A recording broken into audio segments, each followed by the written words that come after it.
Hey guys, hope you're doing well. We are doing a tier list today, but before we get into the tier list, I want to do a quick shout out to wildstats.gg. You can use my link in the description to go and check out the website. It is a great resource for checking out champion win rates and also just getting a good read on the meta. I use this to help build my tier lists every single time without fail. And today I wanted to have a look at the most played champions overall in Diamond and above, or just Diamond. And the most played champion is Jinx, which is absolutely crazy. Kind of makes sense. I think Jinx is arguably the easiest AD carry to win games with, even though her win rate is only 50%. But she's got a super high pick rate. Karma has got a huge pick rate right now, and I think that shows you how good the rework on Karma was on wildrift. It's been a really, really popular champion. Yasuo makes sense. Ezreal is really popular. Caitlyn is very popular as well. You can kind of see just like the relative popularity of champions. The least popular champion is Aurelion Sol with 1,500 games. He's not a particularly popular guy. Also, Sona. That's really interesting to me that Sona is so low down the list in terms of games played. I think Sona's making a bit of a comeback right now. A lot of people kind of seeing her as a high-value pick. But anyway, it's a great website. You can check out champion pick rates, champion win rates. You can change it by Master Plus, where Jinx still remains the most played AD carry in Master Plus. Interestingly enough, you don't really see too much movement between Diamond and Master Plus. It's just that Caitlyn falls down. Actually, Caitlyn falls off a lot. Caitlyn goes all the way down here, but regardless, you can kind of see. Should we have a look what the most played champion in Iron is? Oh, wow, they really aren't getting much data from Iron, but apparently it is also Jinx. What about Silver? Ashe is the most played champion in Silver. What about Gold? Lux. Look at how high Master Yi is in these elos as well. Platinum Lux still remains the most played champion. And even in Emerald, Lux remains. Where's Lux in Diamond then? Wow. Lux drops pretty significantly in Diamond. Just shows you how crazy the metas are between different elos. Anyway, tier list. Right. So, I wanted to do this tier list today in a bit more depth. Probably isn't going to be an hour, but I know a lot of you have expressed the kind of the want to talk a little bit more about each individual champion and why they are where they are. So that's what I'm going to do on this tier list, okay? I'm going to talk a little bit more in depth about the different champions and why I've put them where they are. So, Fiora. Fiora, in my eyes, remains still like one of the best Baron laners in the game. She has, even though the lunge base damage got slightly nerfed, and it really wasn't nerfed by much, her lunge range with Grasp of the Undying makes her very difficult to trade against, and you have to constantly look to reset your vitals, which are those little shining areas around you when you play versus a Fiora, otherwise you're just going to lose trades. It's very difficult to play against Fiora effectively, in my opinion. And so I think like Fiora still remains the sort of the Baron laner that has got very few bad matchups, is actually pretty good into ranged matchups like Kennen and even Teemo, and in general is quite difficult to play against. So I think that Fiora still remains like one of my best picks in terms of carry potential as well. Darius, I think, is a super, super strong Baron laner. He has, again, not got that many bad matchups, and also like he's very useful in teamfight situations. So I think Darius is strong. And I also think Set is in a really good spot, even with some of the nerfs to his items and some of the nerfs to his kit. I think Set like is just, again, super useful, high damage, really great in team fights, and has a really strong laning phase. Now I've put Riven here. I've been seeing more and more Riven pop up in both mid lane and also in Baron lane. I think in the right hands, I'm going to sneeze. Sorry. Real-time sneeze there. I think Riven in the right hands is really, really strong. And I think you kind of need to be good at Riven to make her play well. I think if you're new and picking up Riven, you're going to struggle, because the thing that makes Riven really good is the people that know her limits, they know her combos. I think she's one of the hardest Baron laners and even laners to play up against when you're playing up against a good player that plays Riven. There are a few matchups that Riven isn't so strong into. I would say like Garen and Renekton are two harder matchups for Riven, but in general, like Riven can beat Fiora quite handily, if you're a good Riven player. So that's, not quite true what I said about Fiora having not that many bad matchups. Riven's got the mobility to deal with Fiora lunging in, because Fiora lunges in, she doesn't really often expect people to trade back against her. So I think, Riven's one of the few champions that can do that. Camille, again, great with grasp, really strong overall. I think she has some like harder matchups now. I think, you know, Fiora is quite difficult for her. Riven difficult. Darius is difficult. Set can be difficult. No, actually, no. Darius is actually a relatively good matchup for Fiora. For Camille. But in general, I think Camille is quite strong, quite good at split pushing. She works really well with the new item. She's a great Divine Sunderer user. So, you know, I think Camille's in a good spot overall. Renekton, he is with the buffs, solid. Like, I don't think he's like one of those picks that's going to take over a game. I think with the Divine Sunderer meta, there are a lot of champions that use Divine Sunderer really well, and Renekton, because he's got quite long ability cooldowns, doesn't use Divine Sunderer maybe as well, and so therefore it's kind of fallen out of favor, you know, compared to some of the Divine Sunderer users. But he's still strong. Blade of the Ruin King first, Renekton into Black Cleaver is still a really good 2-item spike and can definitely still carry games. Gragas, tank Gragas isn't really a thing anymore.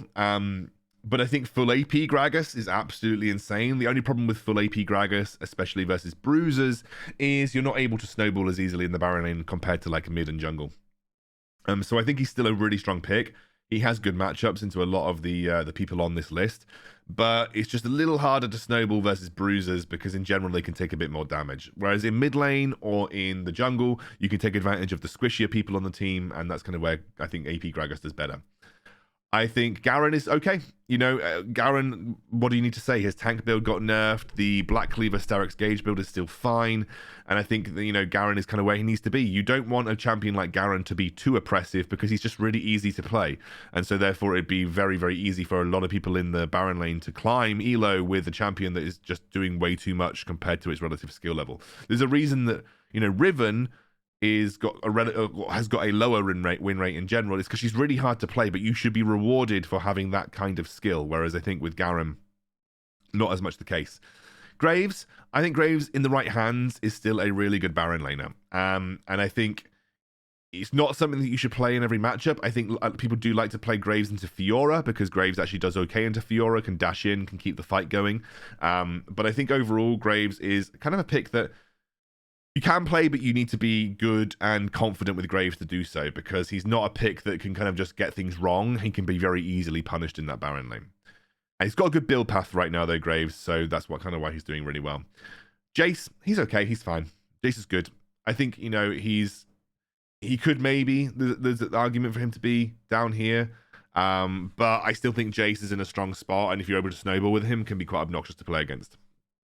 I was tempted to put Wukong in S tier, because I do think the Wukong's really good with Divine Sunderer and Black Cleaver, but I think the problem with Wukong is his early laning phase is so easily punished because he doesn't really have much trading potential in the early game, definitely doesn't have the same kind of burst damage that the others do, and he really requires items to be good.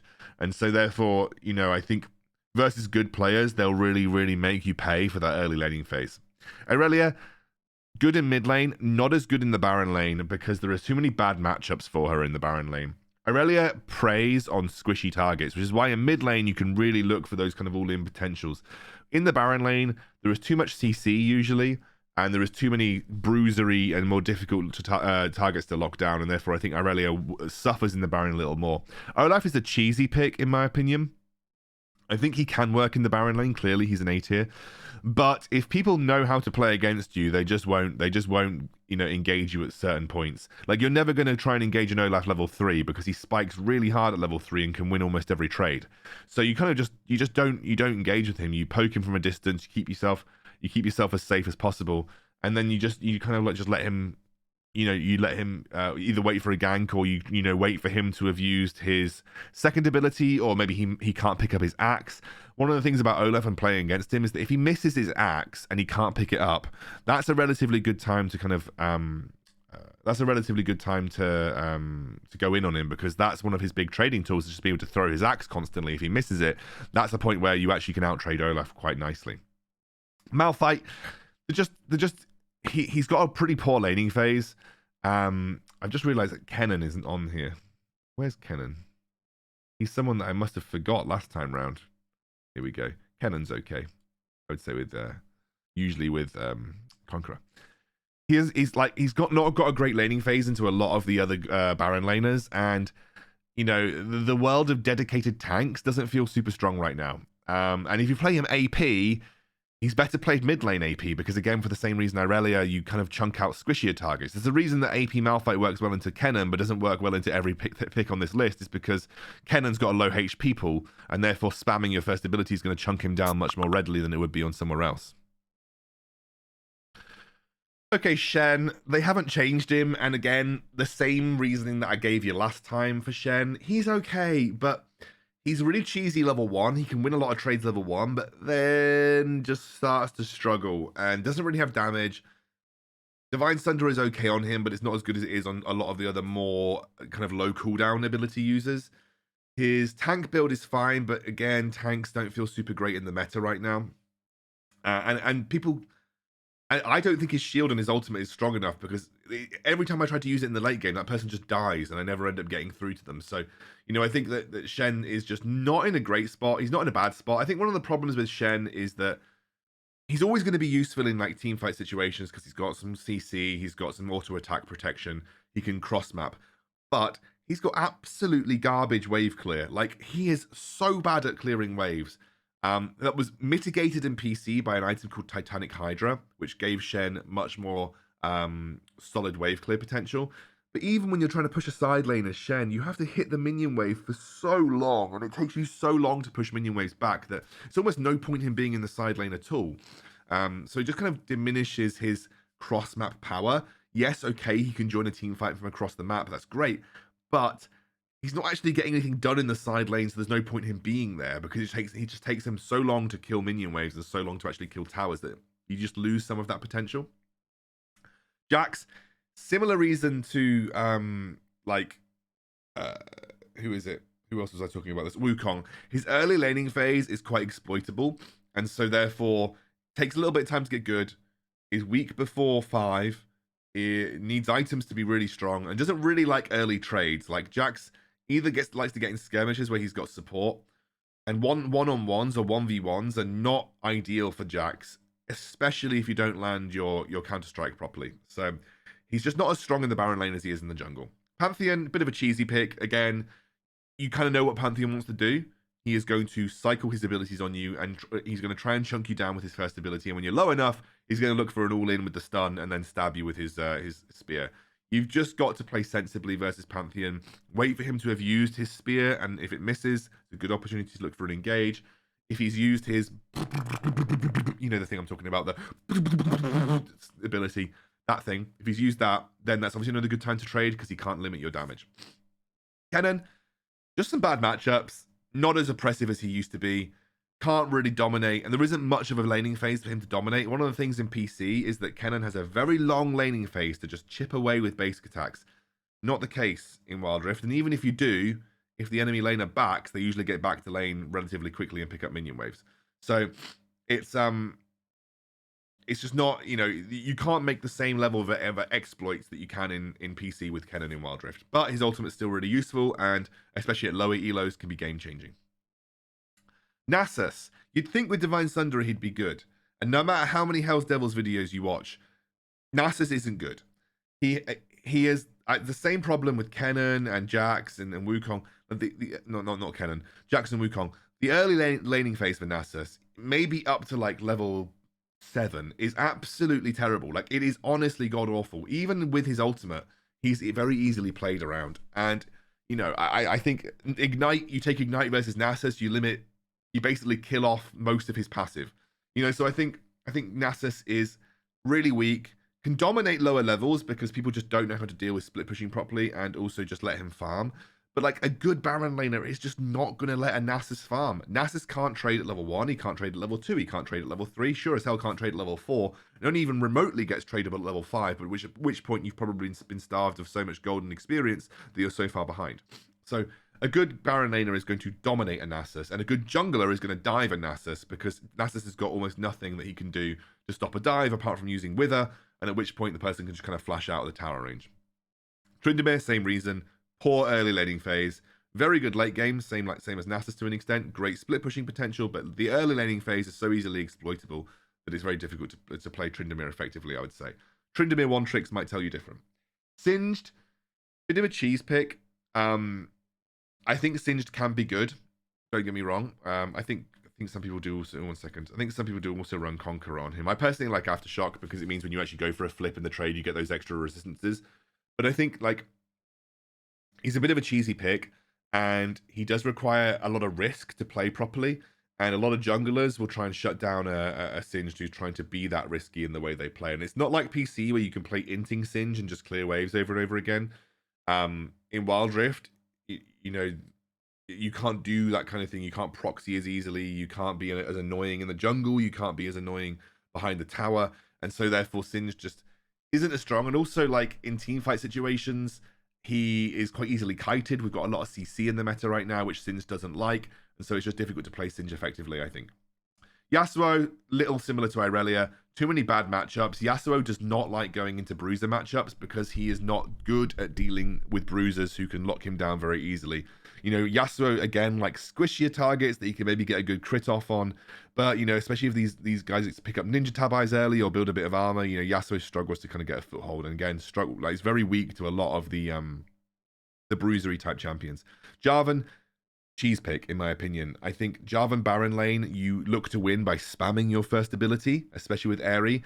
If that doesn't work out for you, you are just a subpar Baron laner, I think. And also, again, Jarvan's strong trading ability comes with his passive, which you kind of go in, you use your first ability in your martial cadence, which is your passive, and then you just try to chunk them out over and over again.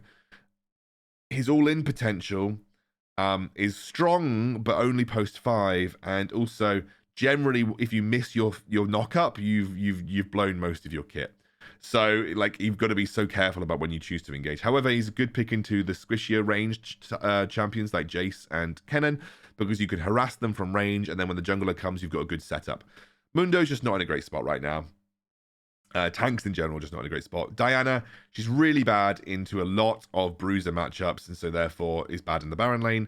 Kayle is so bad early game. Like I've talked about how bad Tryndamere, Nasus, and Wukong, etc. But Kayle is like god awful early game, and even in the late game, she's not as strong as she used to be. So Kayle's just in the dumpster right now. But then that's the problem with Kayle is that the way she's designed is she's either gonna be too oppressive or shit, and right now she's just kind of shit. Teemo, again, he is super cheesy, right? Hear me out, guys. Teemo wants you to be afraid of him in lane. Like he wants to harass you and make it so that you can't trade, right? Once he's used his blind, you can beat him in the trade with almost any champion on this list, right? He uses his blind, then you go in. I know you naturally have the urge to avoid Teemo because he's going to chip you down. But most Teemos level 1 take their first ability, right? Sorry, their third ability to get the poison, right? They take the one that gives him the poison on the basic attack. I don't know if that's second or third. They give him that one, right? That means he hasn't got his blind. So if a lot of champions, like Fiora, I just lunge on Teemo level 1 and just run at him because he hasn't got anything that he can do to trade effectively with me. So I just run at Teemo level 1, I build up a grasp stack, and I hit him over and over again. And he just can't trade that. And level 2, I just use my riposte to buy some time on the damage. And look, Teemo's just bad. And then in team fights, unless Teemo snowballs, he's just a really shit AD carry that doesn't do any damage. So I think, Teemo's just one of those picks. Good Teemo players count on you being afraid to trade with him, or they're able to get those basic attacks in before the trade takes place. Teemo wins by never fighting you. If you find windows to fight Teemo, he can't win. And the only caveat to that is post level 5. If you haven't got as much of a foothold, if you walk onto one of his shrooms and you take a load of damage, that's obviously going to be a problem. But there we go. That's Teemo in a nutshell. And that is the Baron lane. That took me 19 minutes. Bloody hell. I hope you guys want this, by the way, a longer explanation. It's there's a lot that goes into it. Okay, jungle, right. Well, this can take me forever, isn't it, guys? I hope it's worth it. I hope you guys enjoy it. Lee Sin, right. Lee Sin has been at the top of the jungle pile for a while, and I'm going to explain the reasoning as to why he's there. He's a hard champion to play, so you might find in lower level play, Lee Sins don't look as good because he is quite a hard champion to play. However, he has got unrivaled mobility. There is no one in the game, realistically, that has got the same level of mobility as Lee Sin, as well as the same level of mobility that doesn't really require many prerequisites. You can literally dash anywhere in quite a large area around you with Lee Sin's W. He has an ability to go directly to his target with his Sonic Wave. He can reveal stealth, which is great versus things like Vayne, Akali, Kha'Zix. And he can do that with 2 of his abilities, which is both his Tempest and his Sonic Wave. And also just has a way to isolate a target with his Dragon's Rage kick, which can also apply CC to the rest of the team. So Lee Sin is really, really strong. He's got pretty good jungle clear, very good jungle clear, great early dueling potential. Lee Sin's level 2 and level 3 are super strong. He's a great ganker, and in general just has everything that you need to be a good jungler. Lee Sin has got very few weaknesses. The only weakness that Lee Sin has is he's not very good into hard CC teams, especially very point and tap, like you just like press a button and they're CC'd, because he's not usually the type of champion that's going to build tanky. So therefore he's quite squishy and he's quite easy to take down if you lock him down. Kha'Zix is up there. Similar reasons. Great jungle clear, good gank potential, great isolation damage in the solo lanes, has a really strong build path right now, can snowball really, really, really hard. The only thing that you have to be careful is he's weak to Lee Sin. So if you like, one of Kha'Zix's only weaknesses is Lee Sin. The other weakness that Kha'Zix has got is that he is bad into heavy CC teams as well. So Kha'Zix in general isn't a very good team fighter. One of the things that I usually do on Kha'Zix when I'm going into like a heavy crowd control team is I evolve my my Void Spikes, because that allows me to spam those before the team fight takes place, and does more damage across a wide area. But Kha'Zix in general is a bad team fighter. However, we know that solo queue is not coordinated. In fact, solo queue is quite messy, and so therefore, like, you pick off people that are out of position, or the team fights are completely broken up. You just look for your angle to go in, but he's just really strong, has very few weaknesses, and it can snowball really hard. Oh my god, I've got to do this S tier one. Oh, there's so many champions here. Oh, you can tell I'm a dad that's tired. Xin Zhao. I think Xin Zhao's insane right now. I think I was kind of deliberating putting him in S+. I think there's maybe an argument that one could put him in S+. I think that with Xin Zhao, he works really well with Black Cleaver Divine Sunderer, and those are like an item that's made Xin Zhao really, really strong. And I think I like him into Lee Sin. I like him into a Kha'Zix. I think he's a great duelist and has a really, really overtuned ultimate that can essentially negate damage from miles away too. So I think Xin Zhao in that sense is really strong. Jax is still really good in the meta right now. A lot of people going Blade of the Ruin King first on Jax. He's a really strong jungler in the sense that he doesn't have much to challenge him early on, so he can get to level 5 really easily. That's when he becomes strong. You can get your first item and you can kind of snowball really hard with Jax from that sense. 1 second.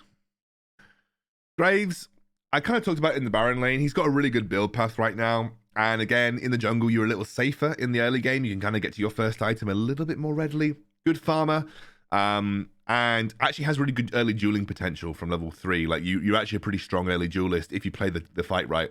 I will say that, if you miss your end of the line or you don't effectively use your smoke screen, can be a little dicey. But he's a strong early jungler. Especially with fleet footwork, you can stay really healthy in your jungle clear as well, which is nice.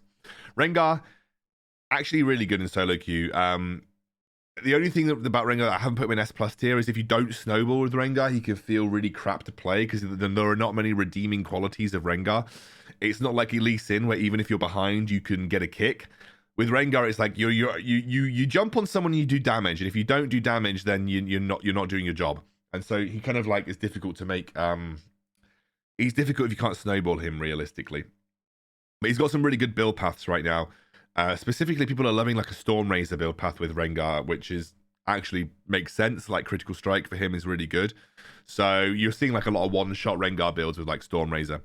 Evelynn, she's solid. Again, good in solo queue because she avoids all wards post level 5. She's got really strong burst potential. She's one of the few really good AP junglers in the game. And so, she remains up here because she's just a good AP jungler realistically. Vi, I really like Vi, by the way. I think Vi is like underrated, and I think has like, especially with the new Death Dance, has got like a really really cool build path that she can go into like heavy AD teams as well. She works relatively well with Divine Sunderer also, by the way, because she's got sort of decent low cooldowns, especially on her E, or third ability. So I think Vi is like, I think Vi's good. Really like Vi. Olaf, super strong jungler.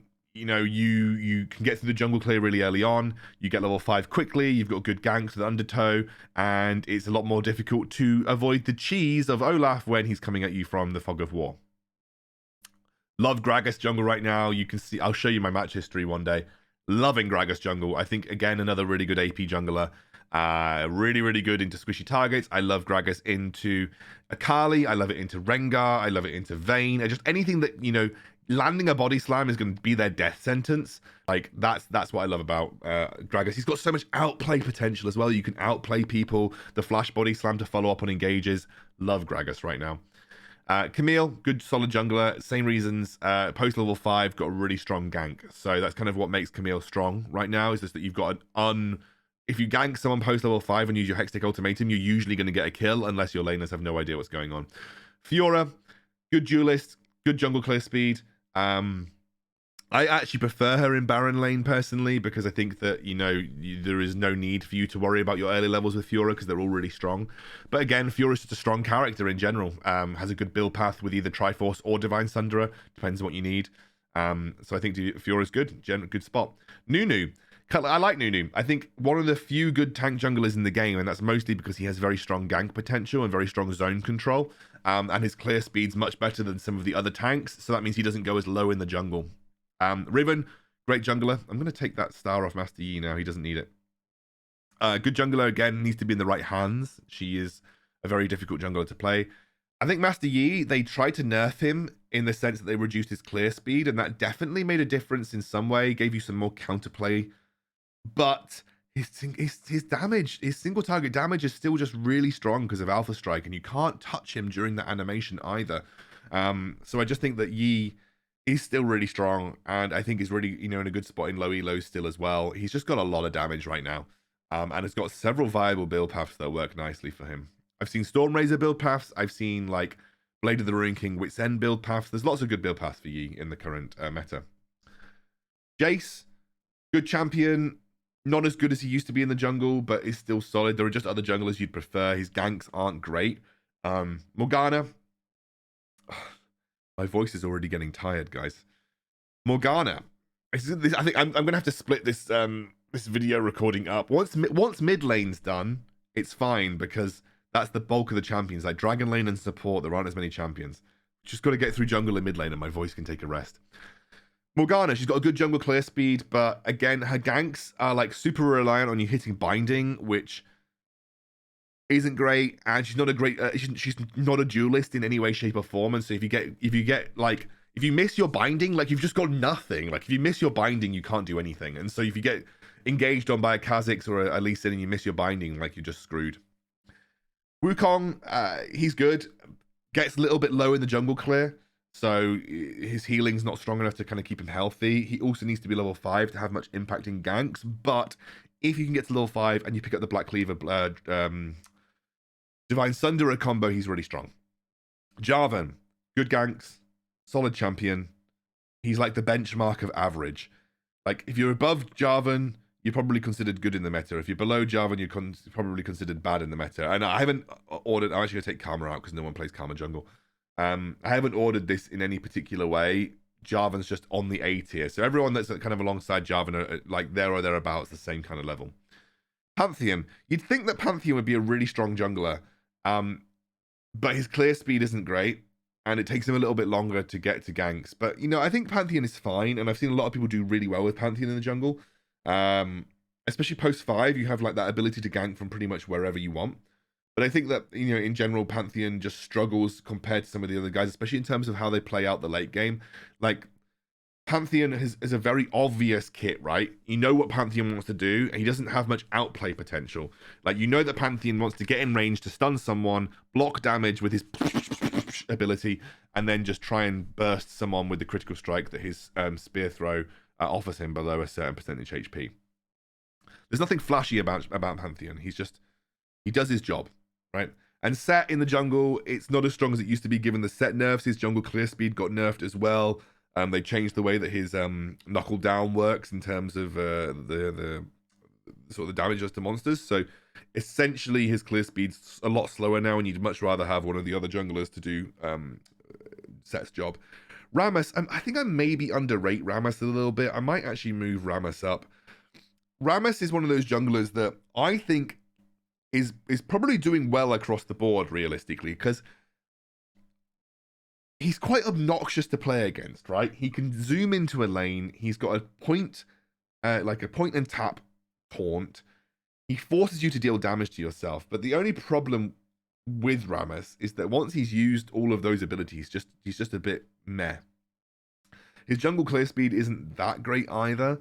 And also, a lot of good junglers will kind of be aggressive towards the Rammus in the early game. Like, they'll try and take resources away from Rammus as much as possible. Like, a good jungler will know that Rammus at the first River Scuttler is not going to be very good, so you'll kind of path your own jungle to try and meet Rammus and deny that River Scuttler, and then again go to the other River Scuttler and deny that, maybe do some invades and take away some camps. Like, the more you can do to deny Rammus, the better, and I think that's kind of what good junglers will do. Shyvana is in a terrible spot right now. Poor Shyvana. She needs dragons to be good. She isn't very good pre-level 5, and even post-level 5 right now feels a little weak. And if you don't get dragons, you really limit Shyvana's power potential, and that makes Shyvana bad. Shen jungle, I'm going to take it off because no one plays it. I'm going to put Irelia jungle in because I know that some people do play Irelia jungle, but I don't think she's super great right now. Tryndamere, he's kind of, again, you can kind of sneak dragons with Tryndamere. He's a bit cheesy, but his ganks aren't very good. And really, all you're doing with Tryndamere jungle is you're farming gold to the point where you can maybe then do what Baron lane Tryndamere would do and just push side lanes. I think Tryndamere jungle is probably good in the low levels for the same reason that Master Yi was good, is that people just aren't very good at coordinating team fights and don't know where to put their CC, and so then Tryndamere can kind of just run riot and burst people with his basic attacks. And that's why I don't like champions like Tryndamere and Master Yi. They are what we call stat check champions. You get a certain number of items, a certain amount of critical strike, and they just hit you with their basic attacks, and they don't need to use their abilities. They can just hit you with their basic attacks. I suppose a lot of AD carries are like that, but with melee champions, it just feels a little bit more obnoxious. I don't know why. I've seen people put Renekton jungle on tier lists. I don't rate it. I think it's a bit weak, and that's why I put it in B tier. I just, again, would rather play him in Baron lane. Diana, I probably should move Diana up here. I'm going to move Diana up to A tier because I've seen a lot of good players play Diana jungle, and specifically Vex. Vex is and Vex is, by the way, Vex is one of the guys that I kind of drew inspiration from this tier list from. I've seen Diana jungles do really well, so I think I'm going to move Diana up to A tier.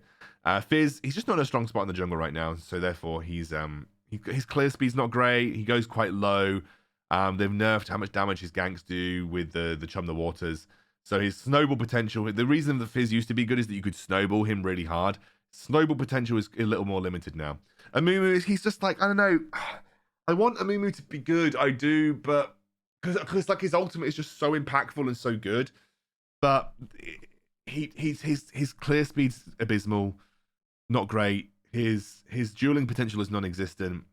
His ganks are strong, don't get me wrong, his ganks are actually pretty good, and maybe there is a realm where we're undervaluing Amumu jungle right now. But, his tank build path kind of sucks. His AP build path also kind of sucks unless you can snowball it. And he just doesn't feel like he's in a strong spot. But then Amumu is one of those junglers that if he became strong would be really difficult to play against. So it's like swings and roundabouts with. And Mundo, again, just... tanks suck in wildrift. Like, tanks right now are not, I just don't think are in a super good spot. Like, it's very easy to kind of burst through tanks, and like the access and the popularity of like early Seralda's grudges for a lot of champions mean that tanks in general, and the access to grievous wounds make there's a lot of access to grievous wounds and a lot of build paths, and that makes Mundo a lot worse. But also just like people do generally like to build armor penetration quite early on in their kits. And that makes people who want to build armor to be a good mid-game tank feel a little less useful, But anyway, that's the jungle tier list. Okay, we took a break. We're into the mid lane now. Right, so In terms of mid lane, realized I hadn't changed it. Right, here is my mid lane tier list. Some changes, I know, and I think I've been reflecting on the way I've been doing the mid lane tier list recently, and I've been using a bit more data, as well as kind of stuff that I've been playing recently. Diana, in my opinion, still remains one of the best mid laners in the game. She has really strong all-in potential. She's got an unbelievably good ultimate, and she has really high damage and also a great build path right now. And so I think that Diana is still in a really, really good mid laner in general. Why is Ahri S+? Well, everyone is bloody playing her. I think it's in part due to the fact that actually we haven't seen much Zed at all recently, and people are starting to realize that Ahri's charm is actually really strong. I think people are just kind of picking more Ahri up now, and I think Ahri actually kind of sits as like a really strong solo queue mid laner. She has got great pick potential. She can be really strong and snowball. She's got good roam potential. Genuinely do think Ahri is like a very strong mid laner in the meta right now. And so that's why I've decided to move her up to S+. Bit controversial, I know. Some people might not agree with me, but I do genuinely believe Ahri is really strong. I think Irelia, again, still a good spot. Kind of all-in potential, still really strong in the mid lane. I think, you know, good Irelia players can really snowball quite heavily from mid, and so that's why I've kept her there. I think that Orianna is also... I moved her up to S+, because I think that the Orianna, again, has really good scaling. She's quite a safe mid laner. Not much can go wrong with Orianna. And so I kind of like Orianna in general as like just a super safe blind pick mid laner to an extent. There are some matchups you've got to be a little careful about, you know, like Aurelia's, Yasuo's, maybe even Diana, but you just got to play it safe, maybe take barrier or exhaust, and you'll be perfectly fine. But yeah, really like Ahri. I think a lot of mid laners have started to pick up Ahri more recently. I'll always be a big Galio enjoyer. I think that Galio, despite the nerfs, I still think that... Sorry, I've got a massive headache. I think that Galio is still like really good team presence, great side lane presence, good team fighter, decent damage. I think Galio in general is just strong. Zed, really interesting that Zed doesn't get banned that much, but no one seems to play him. I don't know whether it's just a case of that, you know, it takes a certain player to make Zed really good. But yeah, Zed just, he doesn't feel like insane right now. Like I think he is good, and I think, you know, maybe I'm undervaluing Zed again, but maybe it's just because I haven't seen him enough. He could probably sit in S+. I think he's really strong when played correctly. But yeah, I haven't seen enough of Zed in the current meta to warrant saying like he's a super S+ mid laner.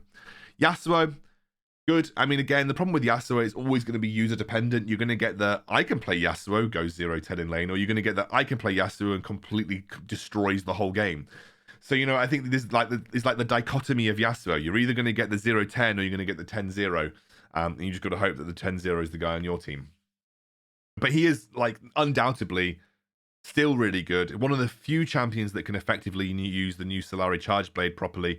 I think that, you know, there aren't many champions actually that would want to actively use Solari Charge Blade right now, but Yasuo, because he just spams abilities all the time, that is him.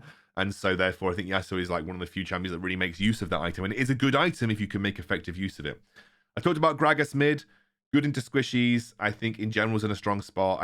I fully expect a nerf to AP Gragas at some point soon. I fully expect a nerf to AP Gragas because he just feels his damage just feels too good. Katarina, you've got to keep her here there because, you know, I would love to put Katarina in C tier and just say she's useless like on PC most of the time, but the problem with Katarina is that she can go 0-2, 0-3 in lane, but she gets one good team fight where she gets some resets and suddenly it doesn't matter anymore. She can take over games. She's completely obnoxious when she's ahead. She has a weak early laning phase, but if you can kind of just if you can just farm under tower and just chill, you know, Katarina is one of those champions that you just give her one moment in a game and she'll take it over. Twisted Fate. Seeing a lot of like on-hit AD Twisted Fate being played recently. He's a decent pick. Like he's got good map presence. I want to move. I mean, I know that I don't really. I know I say it doesn't really matter, but it just feels bad putting Ziggs behind Twisted Fate. Good map presence in general. Ziggs. Do I need to explain Ziggs? He's been the same forever. Like he's got good wave clear, good late game scaling, great tower taking potential, cross map ultimate. What more do you need to say about Ziggs? Karma. I know most people generally tend to play Karma in the support role, but she's still got good scaling, and the nerf that she took on her first ability didn't really change her massively, and I still think she is a strong mid laner when played correctly, so I'm keeping Karma in there for now.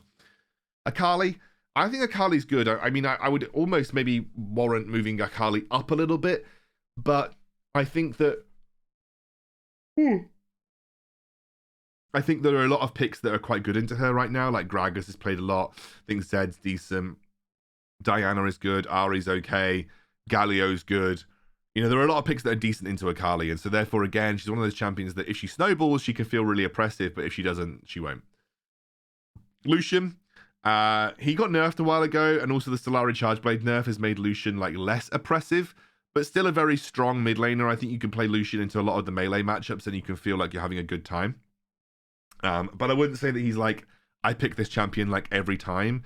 The only problem with picking Lucian mid is that you force someone else to go AP realistically. You can play full AD comps, but it's a little easier to itemize against full AD comps. Even just making it so the enemy all goes plated steel caps does mean that, you know, you're minimizing the effectiveness of your team comp just by having the Lucian there. So, you know, Lucian's strong, but in the mid lane, having an AD threat like Lucian, especially a ranged AD threat, you know, you can unbalance your composition quite a lot.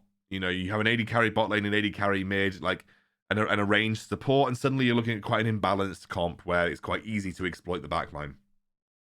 And Lucian doesn't provide much CC. Lucian is just damage, right? The only thing that Lucian gives to a team is damage, and so therefore some of these other mid laners provide a little bit more than that, including some CC and some lockdown. Corki, he's pretty good right now, actually.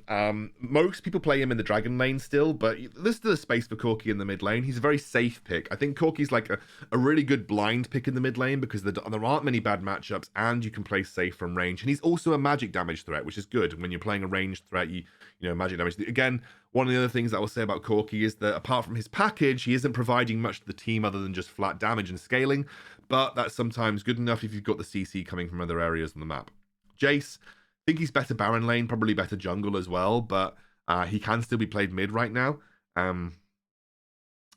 He just doesn't feel as strong as he used to. He definitely got some nerfs in that department. But I don't know. There is a case to maybe put Jace up in S. He's probably better than I give him credit for in the A tier. Akshan is super cheesy. Like, as long as you don't get level 2 or level 3 all in and die to Akshan, you're not going to struggle. I think the one problem that people have against Akshan is they have no freaking clue what he does. Still, he swings around and you have no idea whether he's hitting you or not. Like, that's the problem with Akshan. It's just like, okay, he's swinging on the wall again. What the fuck is he doing? Like, I think that's one of the problems that I think people still struggle with Akshan. They're like, actually, how does this champion play? But just don't get all in at level 2. Don't get all in at level 3. His level 1 is stronger than most other AD carries level 1. So just try to chill with Akshan and you won't get punished. Fizz, really bad early laning phase. I'm actually going to put Riven back in here because I've seen some Riven mid recently. Riven absolutely stomps Fizz. The thing about Fizz, you need to learn this about Fizz, guys. If you're playing Fizz, most of the time, you just can't step up to the wave at level 1. You basically have to let the enemy laner push to your tower because Fizz cannot trade at level 1. He can trade sometimes at level 2 and he can trade at level 3 for sure. But at level 1, you just have to accept that you really suck as a champion and you just need to let the wave come to you so you can get some experience. He's quite easily punished by a lot of the other laners and it really relies on snowballing to do well.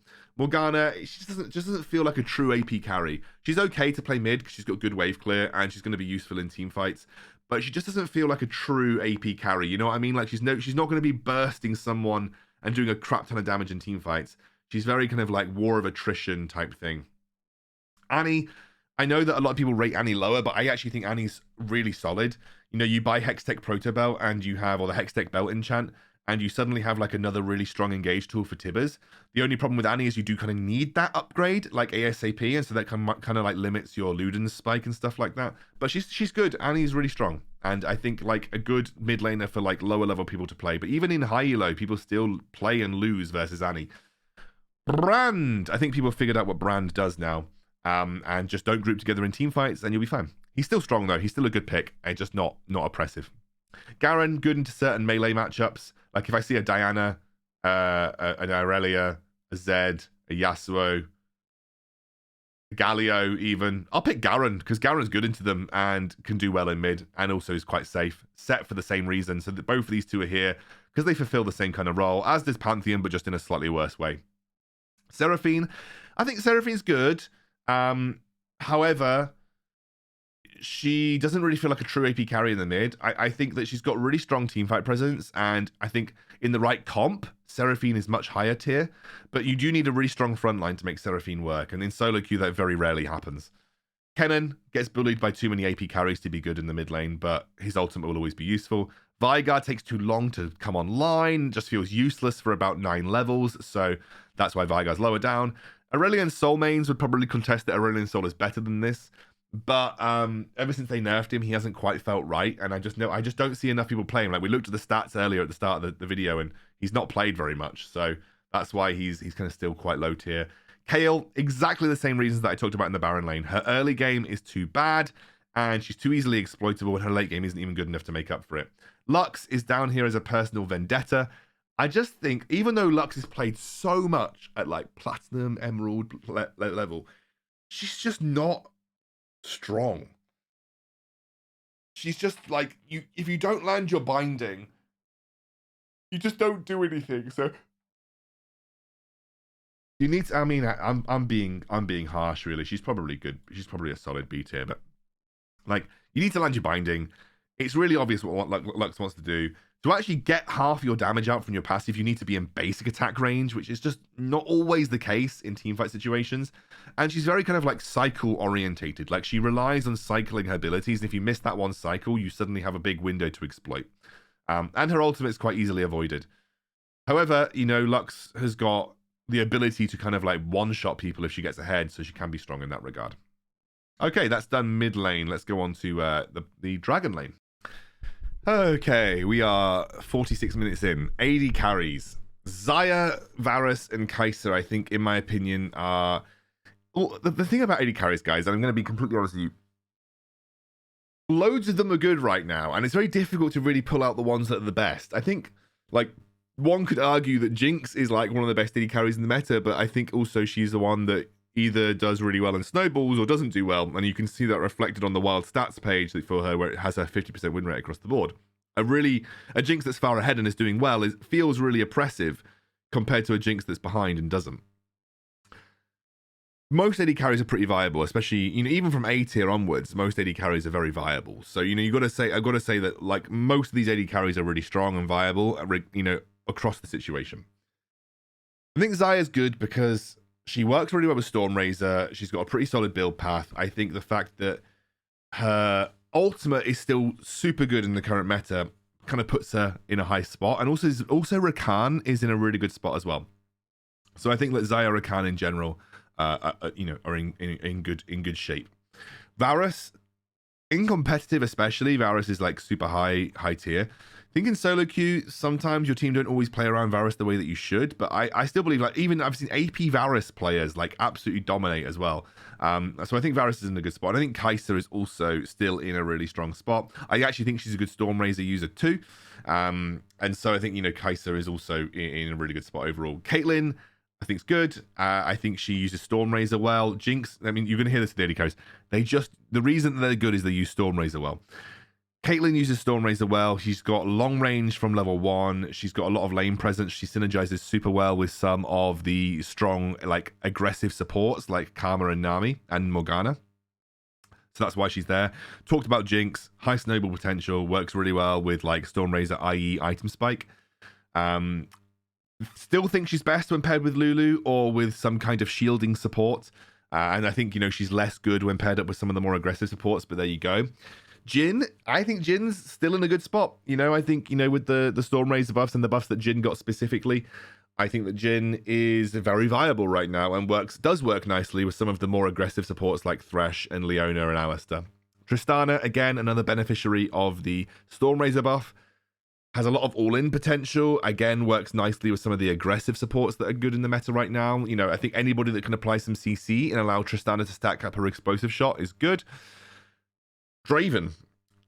Draven's a bit hit or miss. I think I have to admit that his item build paths are really good for him at the moment. But he is one of those champions that is very kind of feast or famine. You know, if you get rolling with Draven, he can be super obnoxious, and one axe can chunk you for like a third of your HP, but also he can be really crap. Vayne got a nerf, but not so much of a nerf that I think that Vayne is bad. I think she's still really strong. And again, like, the meta right now does suit Vayne to an extent. So I still think, Vayne's going to sit nicely where she is. Ezreal, he's A tier because he requires quite a few items to be good. Late game, he's a monster. But getting him to 3 items can be a bit of a pain. People underrate Misfortune, in my opinion. I think Misfortune is actually super strong. Seralda's Grudge on her ultimate, and especially late game, just feels like it does so much damage. Like, it really does. I think Misfortune is actually better than a lot of people give her credit for. I think she's good. And Lucian, since the nerfs, he's, especially since Solari Charge Blade. Sorry, guys. Especially since Solari Charge Blade nerfs, he definitely took a hit. He's a lower range than a lot of others. He can't use the Storm Razor as easily, so I think that's why he's down. Corki, same reasons that I talked about in the mid lane. He's safe, but nothing outstanding right now, and just will always continue to be just like a super safe scaling AD carry. Doesn't provide much more than just damage and a bit of long range poke. But not more than you need. I actually do want to put Ziggs a little further up in Dragon Lane. I think he is better than A tier. I think I would rather have Ziggs than some of these guys on my team. I think Ziggs is a strong Dragon Lane pick right now. Again, for the same reasons as mid. Super good scaling, super good tower taking, long range, low risk. Ziggs in a nutshell. Orianna, better mid lane in my opinion, but can still be played very effectively in the Dragon Lane, as can Karma. These two can be explained at the same time. They're just a good AP carry threat in the bot lane. Karma has and Orianna kind of have similar ways of their kits working. They've got some CC on their ultimate. They have good burst damage and they scale well, so that's why they're there. Akshan, super cheesy, doesn't work as well unless he's in a 1v1. I don't think he's as strong when he's got 2 people to deal with in lane. So that's why him as the AD carry is not as good. I think in the solo lanes you can be a bit more cheesy, but when you split the damage across 2 members, he's not as good. Ashe just feels a bit weak. Again, doesn't really have a great item build path right now. Morgana is definitely not as strong of a AP carry as like the Oriannas and the Ziggs and the Karmas of the world. Senna, good in certain combinations, like with Gragas farming or whatever, but realistically farming Senna sucks, so you shouldn't really never play farming Senna. Vigar sucks, and Brand just feels, I don't know, but Brand's probably better than C tier. We'll put Brand in B tier. He's, I would say he's a little riskier than some of these AP carry picks in the bot lane. All right, we'll just crack on with supports. We'll get through it. Karma, super strong, like one of the strongest picks in the meta right now. I think she's in an absolutely insane spot, and I think, does that change the image? Oh my god, it changes the image at the top when you move them around. That's cool. I think Karma's in a super strong spot right now, and one of the best supports in the game. I think, she's got lots of CC in her kit. She's got really good early lane presence. Not much she's got great shielding. There isn't much that's bad about Karma. Thresh, very, very good. Thresh players can make him feel like absolutely insane. I think Thresh is I'm actually going to move Senna up, I will talk about that later. Yeah, Thresh has just got really strong lockdown potential. I was thinking in my head for a second. Strong lockdown potential, strong individual target potential, great engage. Same thing for Alistair, same thing for Rakan. Like, both of all these champions, a really good engage potential. Thresh is a little better in that sense because he can play a little safer in the laning phase, but these two have got really strong engage potential in team fights, and engage supports right now are kind of all the rage in terms of, starting the team fights off and getting a lot of CC applied.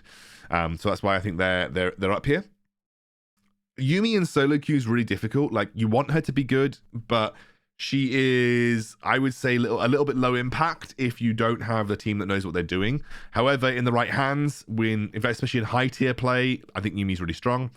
Nami, great lane bully, really good synergize with certain AD carries, can kind of take over a lane just by zoning people out, and I think that makes Nami a really strong pick. Lulu, in combination with a lot of the strong attack speed AD carries right now, makes her a very strong support choice. Her lane presence isn't as good as like Nami, but it's still relatively good. Janna is like these two, but slightly worse, except for that she provides a really nice AD buff shield to her ally. I played a Janna game recently that I'm going to show on the channel soon. It was a really, if I can, I think it was an update. But anyway, regardless, it was a really good Janna game and it went really well. Braum, I think people underrated Braum still. I think Braum still has his place in the meta. The problem is that Font of Life got nerfed and it's the only viable rune for Braum. But I think Braum in general is a good pick. Stronger than people give him credit for. Really good into like the Kazakhs and the Lee Sins of the world as well, because you can get them locked down. Great into like the Veins. If you can just land a basic attack on her, he makes her very vulnerable. Like I do really rate Braum. I think Braum is still a strong support. I guarantee when I see Hell's tier list, he's going to have Sona like here. I think Sona is... I think she's strong, and I think people have started to play her a lot recently. I think she still has her weaknesses. She's still super weak to heavy engaged supports. However, if you can just play the early laning phase safe, she suddenly becomes an absolute monster later into the game. And so, like, if you get 3 items on Sona, let's say you get Ardent Censer, Archangels because you need it for the mana, and then Harmonic Echoes, like, you've got like so much healing and so much insane healing that you can make work with Sona. Senna is, I think, better now. I think people are playing Black Cleaver. They're playing Black Cleaver. What's it called? Runan's Hurricane, and then Divine Sunderer, which is making her do a lot of damage and have a really strong teamfight presence. Morgana is decent, good for the Black Shield. That's about it, realistically. You pick Morgana support for the Black Shield more than anything, and maybe for the binding. Gragas, good in certain matchups. Some people rate Gragas really highly, but I think Gragas is a risky support that if you're not used to playing Gragas or it's not in the right matchup, it can be bad. Galio, for the same reason, he's quite a risky support in that sense, but obviously recently got nerfed, so not as strong as he used to be. Still a good support choice, though, if you need like a tanky CC person on the team. Blitzcrank got his changes, and I think Blitzcrank is a good pick. Again, the problem with Blitzcrank always will be he's super hook reliant. Even though they made the changes to his overdrive to give him kind of like a mini Shirelia's, or rather a mini Glory enchant, he's the hook is always going to be where Blitzcrank's kit revolves around. So if you can't land it, you're just not going to get anything done. Leona, she's decent, but she's risky. And like the fact is that it's very difficult to go for kill lanes right now because we have a meta where we have exhaust and heal in the same lane, and very few people take ignite, or you have exhaust and heal and barrier, heal and barrier, and it's just so difficult to actually get the kills on people these days in that duo lane because there are so many defensive tools at your disposable. So I think like Leona is really good and she scales well. She's got great teamfight presence, but it's very single target lockdown, and it's very difficult to snowball with her in wildrift. No one's playing a Moo support, even though I think they should. I'm going to leave him here just to let you guys know that I think you should. Double bandage toss. Similar to Leona, good single target lockdown, but maybe less to his kit. Like, he's only got 2 bandage tosses, which Leona's got a bit more in terms of lockdown. Lux fell off a little bit in terms of support role. She used to be really strong in terms of shielding, but they nerfed that a while ago, and that's kind of left her where she is. Brand, risky support. You'll always get these guys that lock in brand support because they think it's good and they just end up going 0-10. It's super risky. It doesn't offer anything more than the stun, and you have to snowball with him to make him feel really valuable. Seraphine. I feel like Seraphine could be higher.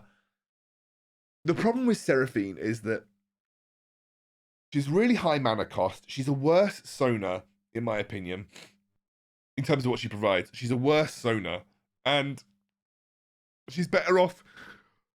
Oh God, so sorry, guys.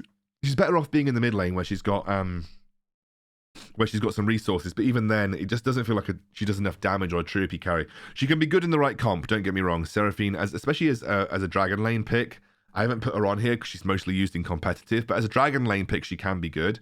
And then Soraka, like, honestly, Soraka, I really think she sucks. She uses her own health to heal people. Unless you've got someone that is just like turbo running it, like turbo smurfing his turbo ahead and just can kill everyone. Like, why not just pick a safer support like Nami, Lulu, and Janna, who don't sacrifice their own HP to make their kits work. But there we go. My God, it was over an hour long. It's got to get this. I've got to end it now. If you enjoyed it, let me know. I don't know if I'll be able to do this for every single patch. Maybe I will. We only do this every 2 weeks, right? Whew, got to rest my voice.